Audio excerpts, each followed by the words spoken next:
Hello and welcome to the VOP News Update. I'm Moses Humphrey.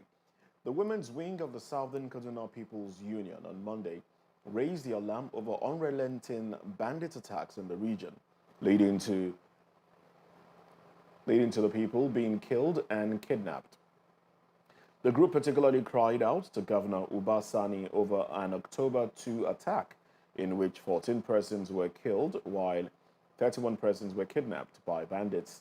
The National Women Coordinator of Sokapu, Jemutu Katama, in a statement on Monday said the abductees were still in the den of the kidnappers and urged the governor to see to their rescue. She said hundreds of villages in southern Kaduna had been sacked and some taken over by bandits, while many people had been rendered homeless.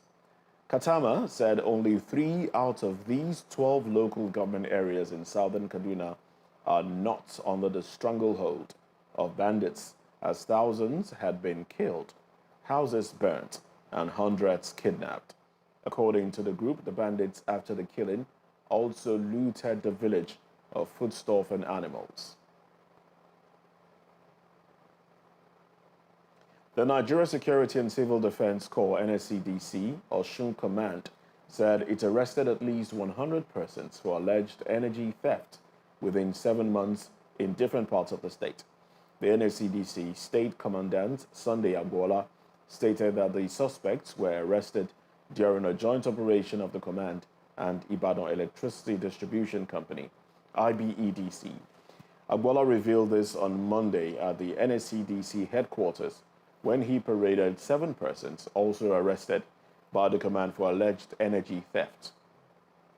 He said that the 7 suspects were arrested on October 13 in Awosuru, Alekuwodo, Jaleyemi, Omigbade, and Ogo-Oluwa areas of Oshogbo. According to him, the suspects allegedly confessed to the crime. He said that it was surprising that despite the several arrests made by the command, some people were still hell-bent on the illegal act. Commenting on the arrest of the 100 suspects, the Ibadan Electricity Communication Officer for Osun Region, Kikelomo Oweye, said that the suspects were arrested between April and October. According to her, energy theft had to do with meter bypassing, meter tampering, and illegal connections.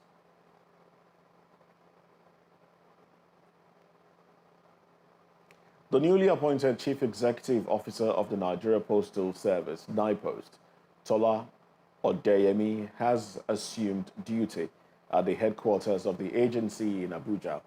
Workers of the Nigerian Postal Service, NIPOST, shut down the head office of the service in Abuja to protest the appointment of Odeyemi as Chief Executive Officer. President Tinubu last week sacked Adeyemi Adepoju as the CEO of the agency and appointed Odeyemi. However, Odeyemi is the first female to be appointed NIPOST CEO.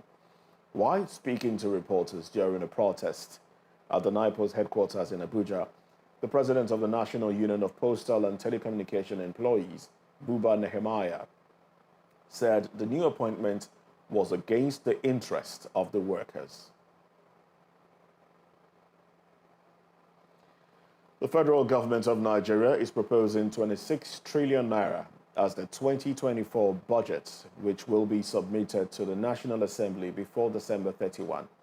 The Minister of Planning and Budget, Atiku Bagudu, announced the budget proposal at the end of the Federal Executive Council meeting held on Monday at the Presidential Villa, Abuja. In the same development, President Tinubu has approved the conduct of the Federal Executive Council FEC weekly meeting to be held every Monday.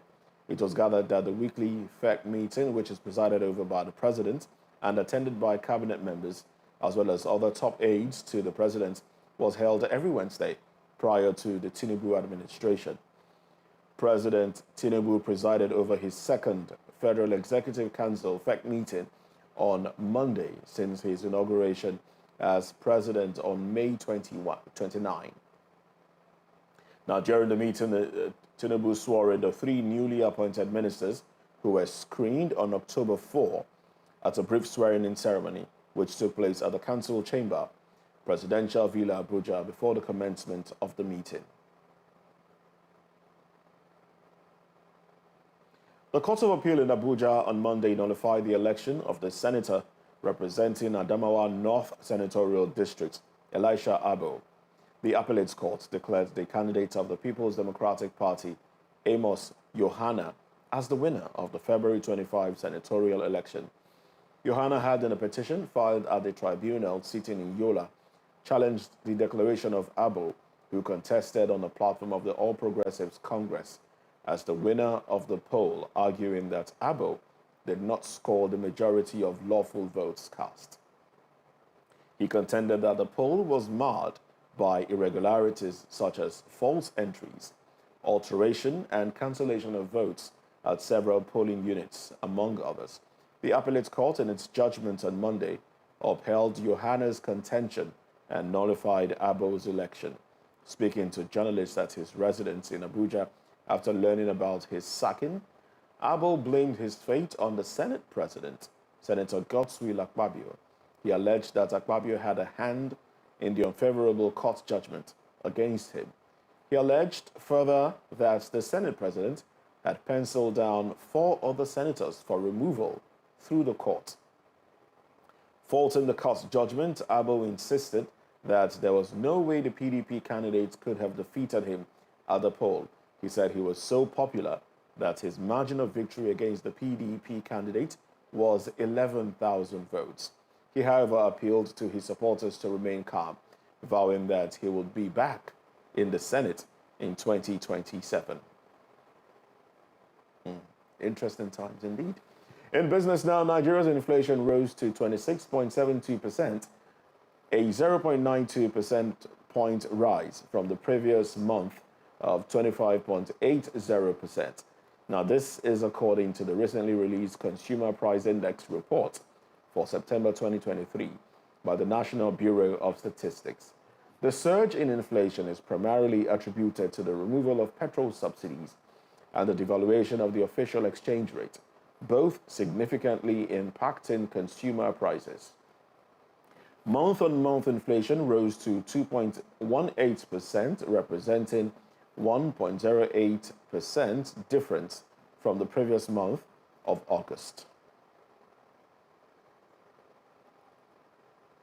In foreign news, the United States President Joe Biden will travel to Israel on Wednesday as a further show of solidarity with a nation reeling from Hamas' deadly attack as a ground invasion of Gaza by the Israeli forces.